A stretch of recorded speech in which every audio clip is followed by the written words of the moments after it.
আসসালামু আলাইকুম। আমি শারমিন তুলি ইয়ামি ফুড অ্যান্ড চ্যানেল থেকে সবাইকে স্বাগতম জানাচ্ছি।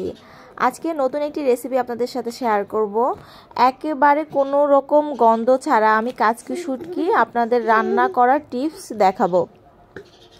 কাচকি শুটকি ভুনা করে দেখাবো।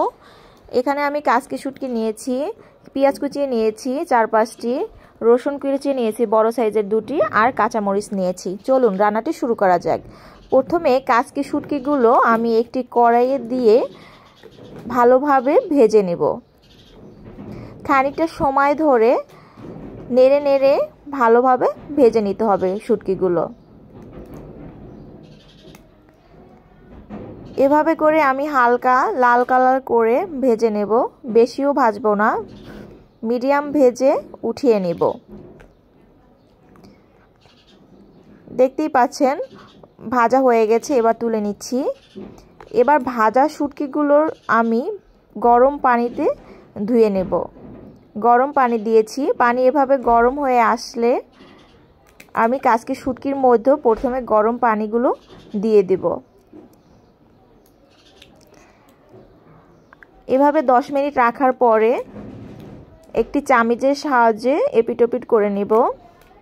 যখন পানি ঠান্ডা হয়ে আসবে তখন ভালোভাবে কষলিয়ে ধুয়ে নেব, কারণ কাচকি শুটকিতে অনেক বালু থাকে। আর গরম পানি দিয়ে এভাবে শুটকিটা ধুয়ে নিলে কোনো গন্ধ পাওয়া যায় না, একেবারেই গন্ধ ছাড়া কাচকি শুটকি রান্না করা যায়। আমি 2-3 বার এভাবে গরম পানি দিয়ে কাচকি শুটকিটাকে ভালোভাবে পরিষ্কার করে নিব। শুটকি ধোয়া হয়ে গেছে, এবার আমি রান্না করব। প্রথমেই একটি কড়াইয়ে তেল দিয়ে দিয়েছি, সরিষার তেল। এবার কেটে রাখা 2টো রসুন কুচি দিয়ে দিচ্ছি। রসুনগুলোকে ভালোভাবে সময় নিয়ে ভেজে লাল কালার করে নেব। কাচকি শুটকিতে রসুনের পরিমাণটা একটু বেশি দিতে হবে, তাহলে গন্ধটা কম আসবে।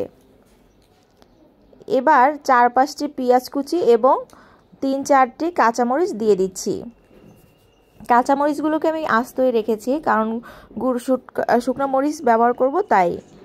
এখন আমি একসাথে জিরা পেস্ট, আদা এবং রসুন বাটা দিয়ে দিচ্ছি। এবার সামান্য পরিমাণ পানি দিয়ে মশলাটাকে খানিকটা সময় কষিয়ে নেব। এবার 1/2 টেবিল চামচ হলুদের গুঁড়ো দিয়ে দিচ্ছি, পরিমাণ মতো লবণ দিয়ে দিচ্ছি, 1/2 টেবিল চামচ মরিচের গুঁড়ো দিয়ে দিয়েছি। শুটকির তরকারিটা একটু হালকা ঝাল বেশি ব্যবহার করতে হবে, তাহলে গন্ধটা কম আসবে।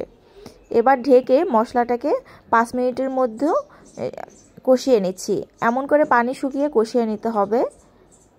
এবার ধুয়ে রাখা কাচকি শুটকিগুলো দিয়ে দিচ্ছি। মাছগুলোকে মশলার সাথে 4 থেকে 5 মিনিটের মতো এভাবে মেখে কষিয়ে নিতে হবে। বারবার নেড়ে দিতে হবে যাতে লেগে না যায়। এবার আমি একটি কড়াইয়ে পানি গরম করে নিচ্ছি। গরম পানি কাচকি শুটকির মধ্যে ঝোল হিসাবে দিয়ে দিচ্ছি। এখানে ঠান্ডা পানি ব্যবহার করা যাবে না, চাইলে গরম পানি দিতে হবে। সবার লাস্টে কেটে রাখা ধনিয়া পাতা দিয়ে দিচ্ছি। এখন জাল দিতে থাকবো যতক্ষণ না পর্যন্ত পানি শুকিয়ে না যায়।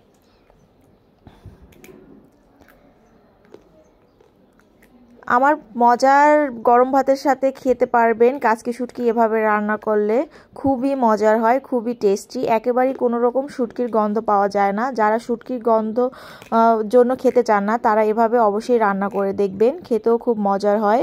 যদি আমার রেসিপিটি ভালো লেগে থাকে তাহলে অবশ্যই আমার চ্যানেলটিকে সাবস্ক্রাইব করে দিবেন, নিত্য নতুন রেসিপির আপডেট পাবেন। সবাই ভালো থাকবেন, পাশেই থাকবেন, সামনে এগিয়ে যাওয়ার জন্য দোয়া রাখবেন। আল্লাহ হাফেজ।